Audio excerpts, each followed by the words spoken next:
सम्राट जनता पार्टीचा सम्राट जनता पार्टीचा हे सरकार वो सरकार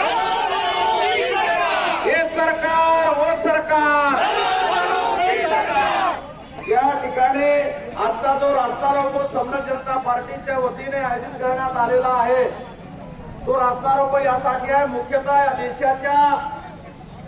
या देशाचा जो आधार आहे तो कृषी आहे। त्या कृषीचा जो या जगाचा जो पोशिंदा आहे तो शेतकरी आणि शेतकऱ्यांच्या हालापेष्टा लक्षात घेऊन आजच्या या रास्ता रोकोला आपण या ठिकाणी सुरुवात केलेली आहे। यापूर्वी एक रास्ता रोको सम्राट जनता पार्टीच्या वतीने कारंजा येथे करण्यात आला आणि जे काही वन विभागाच्या मार्फत जे काही बेदखल अंदाजी शेतकऱ्यांच्या बाबतीत केली जाते, मोठ्या प्रमाणात वन्यजीव प्राण्यांचा त्रास शेतकऱ्यांना सहन करावा लागत आहे, पिकांची नासाडी होत आहे। सोबतच प्रसंगी आमच्या शेतकरी बांधवांना स्वतःच्या प्राणाला मुकावं लागत आहे। अनेक वन्यजीव प्राणी त्यांच्यावर हल्ले करत आहेत। हे उघड्या डोळ्याने दिसल्याच्या वन विभागाच्या कडून जो काही रिस्पॉन्स मिळाला पाहिजे होता तो रिस्पॉन्स मिळताना दिसत नाही। जो अल्टिमेटम आम्ही कारंजाच्या रास्ता रोको मध्ये केला होता त्यावेळेला मात्र अजूनही वन विभागाच्या माध्यमातून तो निर्णय अजून झालेला नाहीये। जो त्रास झालेला आहे शेतकरी बांधवांना तो थांबलेला नाही आणि वारंवार वन्यजीव प्राण्यांच्या मार्फत शेतकऱ्यांवर हल्ले होतात, शेतकऱ्यांना स्वतःच्या प्राणाला मुकावं लागतंय। आणि जर या सगळ्या गोष्टी सातत्याने चालत असेल तर सम्राट जनता पार्टी यानंतर असा प्रकारे इशारा देणार आहे की कुठल्याही प्रकारचा असा अन्याय अत्याचार खपून घेतला जाणार नाही। शेतकऱ्यांचे त्या ठिकाणी जाऊन पंचनामे करणे, पिकांची नासाडी झाल्याच्या नंतर पंचनामे करणे अशा सगळ्या गोष्टी त्या ठिकाणी दुर्लक्ष केलं जात आहे। तर आमचे या ठिकाणी सूचना असणार आहे वन विभागाला की जेणेकरून येणाऱ्या काळामध्ये शेतकरी बांधवांना कुठल्याही प्रकारचा त्रास होणार नाही अशी या ठिकाणी आम्ही सूचना आणि प्रकारे इशारा या ठिकाणी वन विभागाला देतोय। पर्यायाने महाराष्ट्र सरकारला सुद्धा देतोय। महाराष्ट्र सरकारने हा जो काही छळ शेतकऱ्यांचा मांडलेला आहे, अलीकडच्या काळामध्ये आता नुकत्याच सोयाबीन शेतकऱ्यांच्या घरात आल्या आणि नेमकेपणाने सोयाबीन शेतकऱ्यांच्या घरात आल्यानंतर सोयाबीनचे भाव पाडले गेलेले आहेत, सोबतच कपाशीचे भाव पाडले गेलेले आहेत। म्हणून शेतकऱ्यांच्या या समस्यावर तोडगा काढण्यासाठी सरकार काम करण्याच्या ऐवजी या जिल्हा परिषदच्या शाळांच्या माध्यमातून शेतकऱ्यांच्या लेकरांना फुकट शिक्षण मिळायचं हे शिक्षण सुद्धा बंद करण्याचा निर्णय हे महाराष्ट्र सरकारने पर्यायाने देशाचं केंद्र सरकार करत आहे। म्हणून आपण आता जो काही नारा दिला हे सरकार वो सरकार दलाल बडवो की सरकार, हे दलाल आणि बडवे हे कोणाचे आहेत तर या देशातल्या भांडवलदारांचे दलाल आणि बडवे आहेत। म्हणजे शेतकऱ्यांसाठी निर्णय घेण्याचा जर वेळ आली असेल तर यांना कायदा आणि नियम लागू होतो, परंतु भांडवलदारांचं कर्ज माफ करत असताना मात्र शेतकऱ्या कर्ज माफ करताना कुठल्याही निर्णयाची किंवा कुठल्याही कायद्याची गरज वाटत नाही। अशा पद्धतीची मानसिकता या देशाच्या सरकारची आहे, पर्यायाने भांडवलदारांची आहे। आता तर या पुंजीपतींना शाळा विकण्याचा निर्णय सुद्धा महाराष्ट्र सरकारने घेतला। 62,000 शाळा येणाऱ्या काळात या पुंजीपतींना म्हणजे भांडवलदारांना विकण्याचा निर्णय झालेला आहे।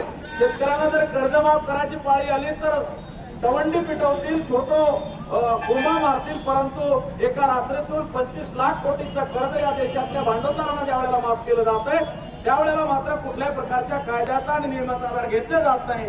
म्हणून माझ्या शेतकरी बांधवांना या ठिकाणी बाब लक्षात घ्यायची आहे की जो छळ मागील 76 वर्षामध्ये काँग्रेस आणि बीजेपीच्या काळात झालेला आहे, या दोन्ही पक्षांना सत्तेपासून रोखणे हा एकमेव पर्याय आपल्याकडे शिल्लक राहिलेला आहे।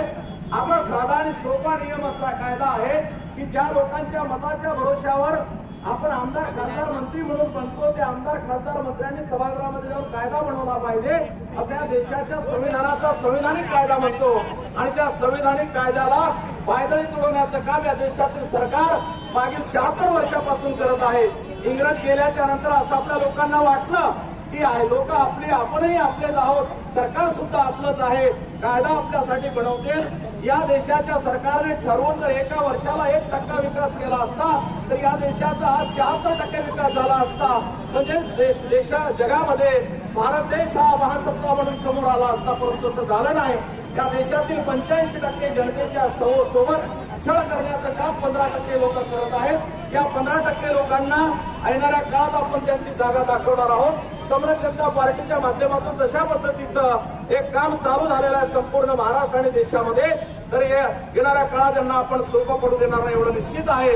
आणि म्हणून शेतकरी बांधवांसोबत जो कोणी छळ करण्याचा प्रयत्न स्थानिकचा आमदार असेल, स्थानिकचा आमदार असेल, देशाचं सरकार असेल, महाराष्ट्राचं सरकार छळ करण्याचा प्रयत्न करेल तर त्यांना त्यांची जागा दाखवल्याशिवाय आम्ही राहणार नाही। अशा पद्धतीचा सुद्धा प्रकारे इशारा या ठिकाणी आम्ही देतोय। आणि म्हणून या कारंजा मानोरा या विधानसभेचे आमदार मला असं वाटते या स्थानिकचे ते नाहीत आणि या कारंजा मानोऱ्यामध्ये ते राहत सुद्धा नाहीत। त्यांचं निवासस्थान वाशिमला आहे आणि अजूनपर्यंत जनसंपर्क जो आहे 4-2 दलालांना सोबत घेऊन ते जनसंपर्क करत असतात। अशा दलाल भाडकाव लोकांना पोसून जनतेची दिशाभूल करून हे लोक काम करणं चालू आहेत। आणि म्हणून अशा आमदारांची त्यांची जी लायकी आणि अवकात आहे 2024च्या विधानसभेमध्ये जनता पार्टी त्यांना दाखवून देणार आहे। आणि म्हणून प्रामुख्याने शेतकरी बांधवांना कुठल्याही प्रकारच्या येणाऱ्या काळामध्ये घाबरण्याचं कारण नाही। जे आमदार खासदार मंत्री आहेत ते आपले सेवक आहेत, ते आपले मालक नाहीत। आम्ही इथली मूळ मालक असणारी लोक, या देशाच्या संपत्तीची मूळ मालक असणारी लोक, या संपूर्ण संपत्तीची वाट लावण्याचं काम देशाचं प्रधानमंत्री, देशाचं असणारं बीजेपीचं सरकार आणि त्याला विरोध करणारं काँग्रेसचं सरकार सुद्धा त्याला सहकार्य करताना आपल्याला दिसतंय। हे म्हणून या ठिकाणी लक्षात घेणं गरजेचं आहे। आपल्याला कधी कधी असं वाटतंय की आता बीजेपी गेली काँग्रेस येणार, काँग्रेस गेली बीजेपी येणार, अशी दगडापेक्षा वीट मऊ म्हणून आपण धोरण ठरवतो, पर्यायाने आपला लिलाव होतो। आणि म्हणून हा लिलाव येणाऱ्या काळात कुठेतरी थांबवण्यासाठी, या देशातली लोकशाही वाचवण्यासाठी तुम्हाला मला अत्यंत ताकदीने काम करावं लागणार आहे। आणि म्हणून प्रामुख्याने म्हणजे इथला जो काही स्थानिकचा आमदार आहे त्याला शेतकऱ्याने एखाद्या डुकराने अटॅक केला काय, एखाद्या रोहिणी शेतकऱ्याला चावा घेतला काय, एखाद्या हिंस्र प्राण्याने शेतकऱ्याला अटॅक केल्यानंतर त्याचा प्राण गेला की काय, याच्याशी कुठल्याही प्रकारचं सोयर सुतक असल्याचं दिसत नाही। कारण हा पूर्ण फॉरेस्ट एरिया या ठिकाणी आहे, जंगलाच्या काठावर लागून शेतकऱ्यांची शेतं आहेत। आणि मागच्या वेळेला एक प्रश्न निर्माण झाला होता की आमचे धनगर बांधव त्या एरियामध्ये राहतात, त्यांना चराईसाठी पावत्या देण्यासाठी सुद्धा इथल्या वन विभागाने नाकारलं होतं। आम्ही स्वतः जिल्हाधिकारी साहेबांसोबत बैठका लावून तो प्रश्न सोडवण्यासाठी आम्ही प्रयत्न केला। म्हणजे एका बाजूला भूबचाव आंदोलन हे सरकार करणार, दुसऱ्या बाजूला गायींना उपाशी मारण्याचं काम सुद्धा या देशाचं सरकार करत आहे। आणि म्हणून अशा दलाल आणि भाडखाऊ सरकारला कुठेतरी आपल्याला रोखण्यासाठी काम करावं लागणार आहे।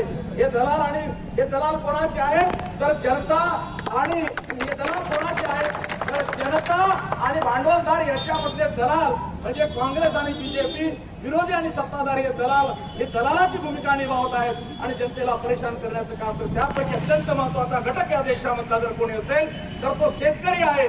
आणि शेतकरी वाचला तर देश वाचणार आहे। येणाऱ्या काळात या सगळ्या पिकाची नासाडी याची भरपाई जर समजा वन विभागाच्या मार्फत होत नसेल तर आम्ही प्रकारे इशारा या ठिकाणी देतो वन विभागाला की तुम्हाला सुद्धा तुमचे कार्यालय आम्ही सुद्यामतीने चालू देणार नाही, मात्र तुम्ही लक्षात ठेवलं पाहिजे। आणि म्हणून या ठिकाणी आता आपला यानंतरचा जो काही वेळ आहे तो बोलणार आहे कोणी पंचायत समितीमध्ये ज्या ज्या शेतकऱ्यांच्या तक्रारी असतील, घराणे असतील, या ठिकाणी समरथ जनता पार्टीचे विधानसभेचे अध्यक्ष प्रकाश राठोड आणि मोठे साहेब या ठिकाणी आहेत। कोणत्याही अडचणी त्यांच्याकडे भेटा आणि त्यांच्या पद्धतीने कागदोपत्री जी काही प्रक्रिया ती पूर्ण करून तुमच्या समस्या दूर करण्यासाठी आपण 2 माणसाची या ठिकाणी नियुक्ती केलेली आहे। आणि म्हणून या सगळ्या गोष्टी आपण लक्षात घेऊन पुन्हा एकदा आपण नारा द्यायचा आहे, समरथ जनता पार्टीचा, समरथ जनता पार्टीचा। हे सरकार वो सरकार, हे सरकार वो सरकार, समरथ जनता पार्टीचा, समरथ जनता पार्टीचा।